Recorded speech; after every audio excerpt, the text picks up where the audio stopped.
Hello students, मैं हूं doctor Sunita Agarwal. आज की इस क्लास में एमएससी फाइनल के बच्चों के लिए है। इसके अंदर हम plant pathology special paper 6 same के अंदर जो सिलेबस है उसको स्टडी करेंगे। 6 सेम के अंदर आपके प्लांट डिजीजेस सिलेबस के अंदर है, प्लांट एडवांस्ड प्लांट पैथोलॉजी के पेपर में, जिसमें कुछ फंगल डिजीजेस हैं, बैक्टीरियल डिजीजेस भी हैं, वायरल डिजीजेस भी हैं और निमेटोडल डिजीजेस। मैं आपको फंगल डिजीज़ के बारे में बताऊंगी और फंगल डिजीज़ के सिम्टम्स क्या क्या हो सकते हैं जो कि आपने प्रीवियस क्लास के अंदर पढ़ लिए हैं, और प्रीवियस क्लास में ही आपने फंजाई का क्लासिफिकेशन भी पढ़ा है। आज हम जो डिज़ीज़ पढ़ने जा रहे हैं वो उस डिज़ीज़ का नाम है red rot of sugarcane. कौन सी डिज़ीज़ हम पढ़ेंगे? Red rot of sugarcane. Rot के मतलब से, हाँ, नाम से ही हम इसका मतलब निकाल सकते हैं कि इसके अंदर जो होता है वो लाल रंग के, red rot of sugarcane के अंदर लाल रंग के स्पोर्स बन जाते हैं, पस्ट्यूल्स बन जाते हैं, पैचेस बन जाते हैं। इस कारण इस डिज़ीज़ को red rot of sugarcane कहा जाता है। ये डिज़ीज़ जो है, शुगर केन इसका होस्ट होता है। कोई भी डिज़ीज़ होती है उसमें क्या होता है, एक होस्ट होता है और एक कोजल ऑर्गेनिज्म होता है जिसके द्वारा डिज़ीज़ होती है। तो इसका कोजल ऑर्गेनिज्म है कोलिटोट्राइकम फैल्केटम और इसका होस्ट है शुगर केन, जिसका बॉटेनिकल नेम है सेकेरम ऑफिसिनेरम, और ये ड्यूटेरोमाइकोटिना फंजाई इम्परफेक्टाई का सदस्य है, जो कि आपने पिछली क्लास में फंगाई के क्लासिफिकेशन के दौरान पढ़ लिया था। तो फंजाई इम्परफेक्टाई या ड्यूटेरोमाइकोटिना के सदस्यों के अंदर असेक्सुअल रिप्रोडक्शन ही पाया जाता है, सेक्सुअल रिप्रोडक्शन इनमें नहीं पाया जाता है। और इनको जो है form genus, form species, form family, form order, form class, form sub division, form division इत्यादि के साथ में हम पढ़ते हैं। यहाँ पर जो सिस्टमेटिक पोजीशन आप देख रहे हैं उसमें आपको पता चल रहा है कि इसके अंदर ड्यूटेरोमाइकोटिना के बाद में इसको क्लास सीलियोमाइसिटीज़ के अंदर डाला गया है। मेलेनोकोनियल्स ऑर्डर है इसका, फैमिली इसकी मेलेनोकोनियेसी है, जीनस कोलिटोट्राइकम, स्पीशीज फैल्केटम। आप क्योंकि टैलिक्स में नहीं लिख पाएंगे इसलिए आप जीनस और स्पीशीज के नाम के नीचे अंडरलाइन जरूर खींच दीजिए, जिससे कि पता चले कि जेनरा और स्पीशीज का नाम आपने लिखा है। अब हम पढ़ते हैं red rot of sugarcane के बारे में कि ये कहाँ कहाँ पर होती है। शुगर केन पर ये डिज़ीज़ होती है, गन्ने पर ये डिज़ीज़ होती है। तो भारत में जो गन्ना ग्रो करता है जिन जिन एरियाज़ के अंदर, यूपी ले लो आप, मध्य प्रदेश, बिहार, हरियाणा, पंजाब, जितने भी शुगर केन ग्रोइंग एरियाज़ हैं उन सब एरियाज़ के अंदर red rot of sugarcane का प्रभाव या प्रकोप जिसको कि हम कहते हैं देखा जा सकता है। और ये डिज़ीज़ जो है यहाँ पर बहुत नुकसान करती है, और ट्रॉपिकल और सब ट्रॉपिकल एरियाज़ में भी हम कह सकते हैं कि ये डिज़ीज़ हमको देखने को मिलती है। ये आप देख रहे हैं कि red rot of sugarcane जो है वो कोलिटोट्राइकम के द्वारा जब होता है तो गन्ने का जो तना है वो किस तरह से पहले पीले रंग का, फिर लाल रंग का, कहीं कहीं पर आपको काले रंग के पस्ट्यूल्स के रूप में दिखाई दे रहा है। तो इसी को ही, यही इसके सिम्टम्स हैं जो कि पत्तियों पर भी दिखाई देते हैं और तने पर भी दिखाई देते हैं। तो अब हम इसके symptoms of red rot of sugarcane के बारे में पढ़ेंगे। Symptoms of the disease become apparent after the rainy season. एक दो बारिश होने के बाद ही जो है इस डिज़ीज़ के सिम्टम्स अपीयर होने लगते हैं, और ये सिम्टम जो है पहले पत्तियों पर और तने पर येलो कलर के स्पॉट्स के रूप में हमें दिखाई देते हैं। और यही नहीं, अपर पार्ट के अंदर पत्तियां जो होती हैं अपर पार्ट पर से झड़ भी जाती हैं, ड्रॉपिंग हो जाती है पत्तियों की from the upper part. In the later stages the stems shrivel. तना जो होता है वो सूख जाता है और उसकी जो रिंड होती है, उसका जो पेरिफेरी होती है, लूजेस ब्राइट कलर का जो उसका कलर होता है उसको खो देती है। Become dull in the appearance and longitudinally wrinkled. और उसके अंदर बहुत सारे लंबे लंबे रिंकल्स पड़ जाते हैं और इन्हीं रिंकल्स पे से वो स्प्लिट हो जाता है, फट जाता है।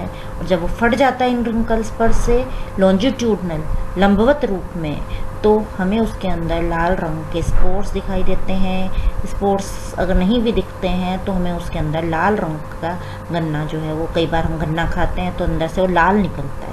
वो लाल इसलिए निकलता है क्योंकि उस पर फंगस का इन्फेक्शन हो चुका है, कॉलीटोट्राइकम फंगस ने उस पर अटैक कर लिया है और वो उसका जो शुगर वाला पार्ट है उसको डैमेज कर देता है। और शुगर वाले पार्ट को जो सुक्रोज होता है उसको डैमेज कर देने के कारण जो है वो रेड कलर के स्पोर्स होते हैं वो इसके अंदर बन जाते हैं। तो ये आपके फर्स्ट सिम्टम्स लीव्स पे और उस पे तने पर जो है पीले पैचेस, सेकंड वाले जो सिम्टम लेटर स्टेजेस के अंदर आपने देखी कि लाल पैचेस हो गए और तना जो है फट गया है लॉन्जिट्यूडनली। और in advance stage the disease blood red lesions जो है वो दिखाई देने लगते हैं और डार्क मार्जिन्स हो जाती है और मिडरिब जो होता है उसके ऊपर भी डार्क कलर के पैचेस बन जाते हैं। और ये जो है में चलते हैं तो हम यहाँ पे असेक्सुअल फ्रूटिंग बॉडी सर्विलाई के बारे में हम पढ़ रहे थे, वो हमने डायग्राम में भी देखा। और इसके बाद में हमने ये भी देखा कि किस तरह से जो है ये इंटरनोड और नॉड के ऊपर जो इफ़ेक्ट करता है। तो रेड रोट डिजीज़ का जो इफ़ेक्ट होता है वो standing crop, sugar corn crop के ऊपर हमें देखने को मिलता है, जिसके कारण बहुत नुकसान होता है, इनॉर्मस लॉसेस।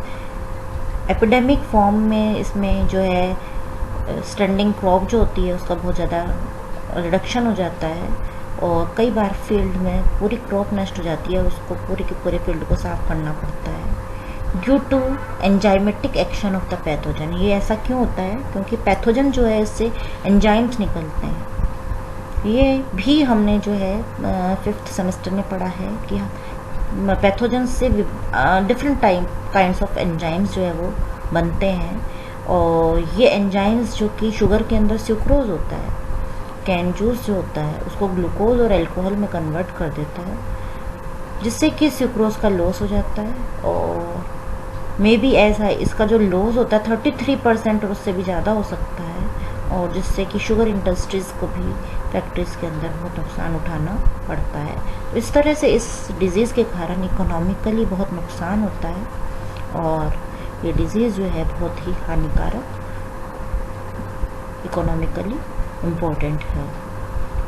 अब हम पढ़ेंगे कोजल ऑर्गेनिज्म और डिज़ीज़ साइकिल के बारे में। तो हम जब डिज़ीज़ साइकिल पढ़ते हैं तो उसके अंदर हम कोजल ऑर्गेनिजम्स के बारे में पढ़ते हैं और उसमें रिप्रोडक्शन कैसे होता है उसके बारे में पढ़ते हैं। कोजल ऑर्गेनिज्म इसका जो है शुगर केन का कोलिटोट्राइकम फैल्केटम बताया मैंने कि जब इसके स्पोर्स जर्मिनेट होते हैं तो ये एप्रिसोरियम के थ्रू एंटर करता है। ये इम्परफेक्ट स्टेज में ही पाया जाता है, लेकिन कुछ साइंटिस्ट IARI में जब रिसर्च कर रहे थे तो उन्होंने देखा कि इसकी परफेक्ट स्टेजेस भी देखने को मिलती है और इस परफेक्ट स्टेज का नाम जो है उन्होंने दिया ग्लोमेरुला टिक्यूमा और ये एस्कोमाइसिटीज के अंदर आता है। Red rot of sugarcane Colletotrichum के द्वारा जो डिजीज़ हो रही है उसका माइसीलियम कैसा होता है? फंगस माइसीलियम जो है वो इंटर और इंट्रासेलुलर दोनों प्लेसेस पे प्रेजेंट हो सकता है। इंटरसेलुलर मतलब कोशिकाओं के अंदर चला जाए और इंट्रासेलुलर मतलब वो उसके बीच के जो 2 सेल्स के बीच में स्पेस रह जाती है वहाँ पर भी हाइफी होती है और सेल्स के अंदर भी चला जाता है फंगस का हाइफी, इसलिए इसको कहते हैं ये इंटर एंड इंटरसेलुलर दोनों स्पेसेस के अंदर माइसीलियम इसका होता है। और इसके हाइफी जो होते हैं सिलेंड्रिकल कलरलेस ब्रांच्ड होते हैं और इसकी जो सेल्स होती हैं उनके अंदर ऑयल ड्रॉपलेट्स होते हैं।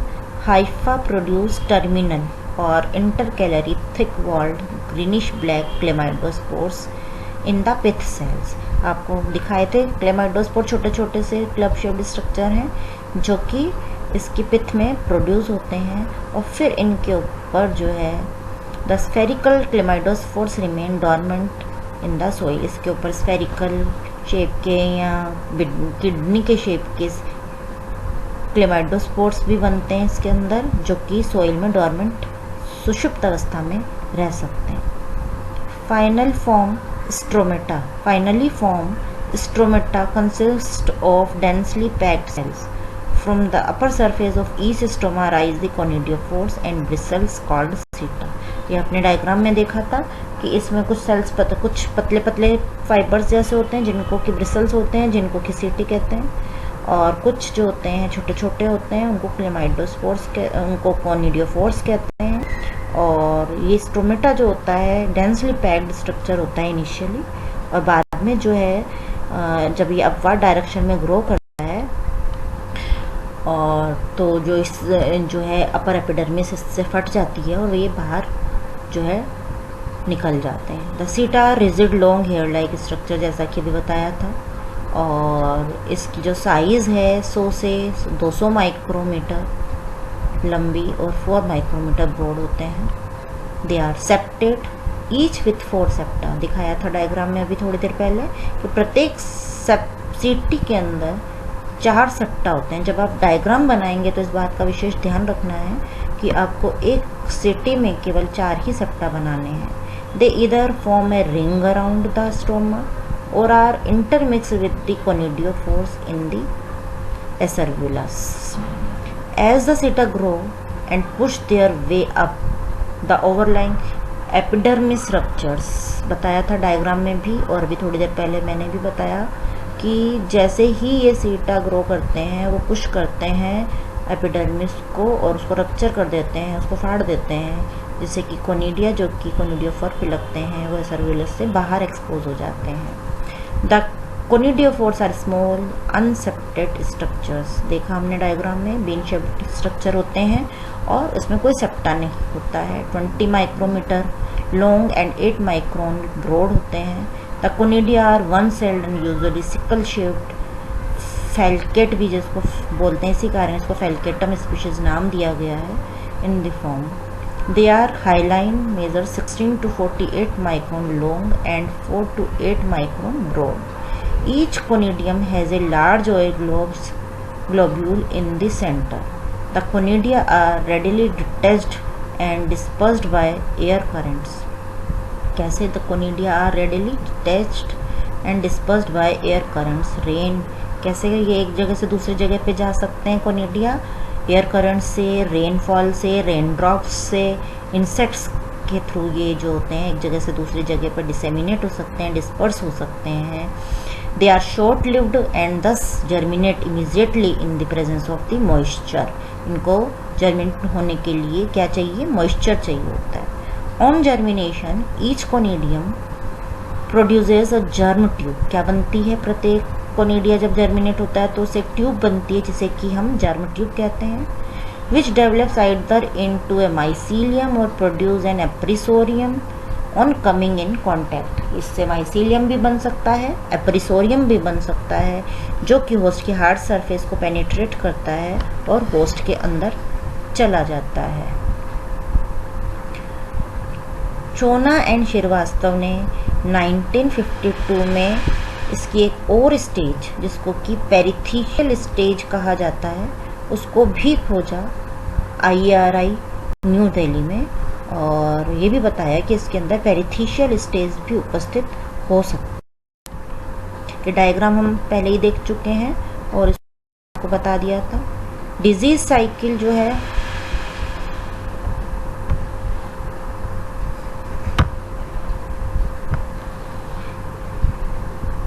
डेब्रिस जो होती हैं सोइल के अंदर, जो कि प्लांट के पार्ट्स होते हैं, उनको डेब्रिस कहते हैं। और इस डेब्रिस के अंदर कोनिडिया शॉर्ट लिव्ड स्ट्रक्चर्स जो होते हैं वो भी प्रेजेंट होते हैं और वो पेरिनेट करते हैं। और थिक वॉल्ड क्लेमाइडोस्पोर्स जो कि पेरिथीशिया के अंदर बनते हैं वो भी इसके अंदर सोइल की डेब्रिस के अंदर प्रेजेंट होते हैं। और ये जो होते हैं पेरिनेशन या डिजीज साइकिल को आगे ले जाने के अंदर हेल्प करते हैं। और चूँकि अपने को जैसा पता है कि कोनिडिया तो बहुत शॉर्ट लिव्ड होते हैं और एसर्विलाई में बनते हैं और पेरिथीशियम के अंदर क्लेमाइडोस्पोर्स बनते हैं, तो मेनली जो है ये क्लेमाइडोस्पोर्स जो होते हैं शुगर केन के ऊपर जो बनते हैं डेब्रिस पे, डेड पार्ट्स के ऊपर, ये पेरिनेशन में हेल्प करते हैं, एक जनरेशन से दूसरे जनरेशन में फंगस को ले जाने में हेल्प करते हैं। There is evidence to show that disease is born in the seed sets, which serves as the chief means of survival and spread of the disease.